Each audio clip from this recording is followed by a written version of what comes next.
The Zohar first appeared in Spain in the 13th century and was published by a Jewish writer named Moses de Leon. De Leon ascribed the work to Shimon bar Yochai, a rabbi of the 2nd century during the Roman persecution. This rabbi, according to Jewish legend, hid in a cave for 13 years studying the Torah and was inspired by the prophet Elijah to write the Zohar. This accords with the traditional claim by adherents that Kabbalah is the concealed part of the oral Torah. To some, the Zohar is the words of Satan, and to others is the words of a Jewish god. Many mainstream Jews have distanced themselves from the Zohar and the Kabbalah altogether. She isn't mentioned explicitly in the Hebrew Bible, but the Kabbalah teaches the existence of Lilith in the Zohar, the first woman who existed before Eve and was Adam's first wife. The Kabbalistic literature describes Lilith as having fallen out with Adam and subsequently vanishing from the Garden of Eden by speaking the secret name of God. It is only after this point that God creates Eve, which is a complete lie. Lilith is described as an evil, unchaste, demonic figure working with Satan. In more recent times, feminist writers have embraced the figure of Lilith as a symbol of the struggle against patriarchy. This could be one of the reasons why many women will follow the Antichrist, the Dajjal, who will work with the jinns. The Zohar is an evil book. It makes its reader invoke the negative energies of Lilith and allows them to use it in our realm for personal gain. The Freemasons, Illuminati, Satanists, whatever you want to call them, practice the black arts of the Kabbalah and consult the Zohar.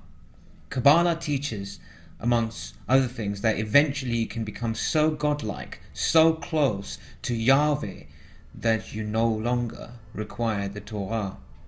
If you're a Muslim, you won't need the Quran, and if you're a Christian, then the Bible becomes a hopeless book that you no longer need to be obeying God Almighty. You can basically be God yourself, which is utter blasphemy. Isad Khaduri, who is Israel's leading rabbi of the Kabbalah, was a person who gave prophecies and dispensed magic. Khaduri famously made a lot of money through the sale of his magic amulets, which were supposedly helpful to those looking for divine protection, fertility, health, and wealth. Khaduri gave his blessings to Benjamin Netanyahu, Ehud Barak, and many Israeli prime ministers. So, he said Khaduri was like the Benny Hinn of Israel, only perhaps worse, by making pacts with jinns, demons, and fallen spirits. Khaduri made a prophecy that the Messiah will come after Ariel Sharon's death. Khaduri was not talking about Jesus, who the Christians and Muslims are waiting for, and good Jews, of course. Khaduri was actually referring to the Antichrist, the Dajjal. Several things are interesting about this Khaduri prophecy. Firstly, Khaduri spent all his life pursuing powers from the enemies of God. Might that suggest the source of his prophecy? And secondly, there is no record of Khaduri ever repenting or turning to God.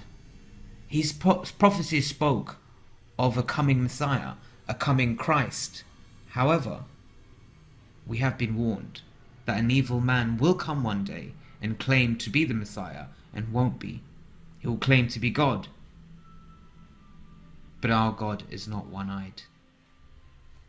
If this is Akhiru Zaman, then remember the mastermind of Akhiru Zaman is Al-Masih al-Dajjal, about whom the Prophet said sallallahu ta'ala alayhi wasallam, every prophet has warned his people about Dajjal.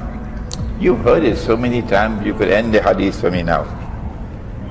Every prophet has warned his people about Dajjal.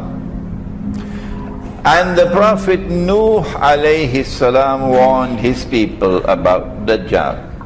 Hadith of Sahih Bukhari. But I am going to tell you something that no one has ever said before. So this is saved for the last. So this must be of absolutely crucial importance. What is it? Dajjal sees with the left eye. He's blind in the right eye. It looks like a bulging grape. But your Lord is not one-eyed. Between his eyes on his forehead is written the word kafir. Kaf, fa, ra. You get back to the Masonic fraternity of Freemasonry. Yeah. Their great symbol is G. You'll look at the star on the compass, which is a stylized Star of David. In fact, they have the entire Star of David in many Masonic temples. Why is that? Masonry is a study of Judaism and of the Kabbalah. The Jewish Tribune newspaper, on October 28, 1927, stated, "Freemasonry is based on Judaism. Eliminate the teachings of Judaism from the Masonic ritual, and what is left?"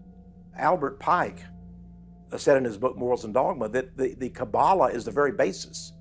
Without the Kabbalah, we would not have the 33 rituals of the Masonic Lodge. But the God they worship, the great architect, is Moloch, the star god.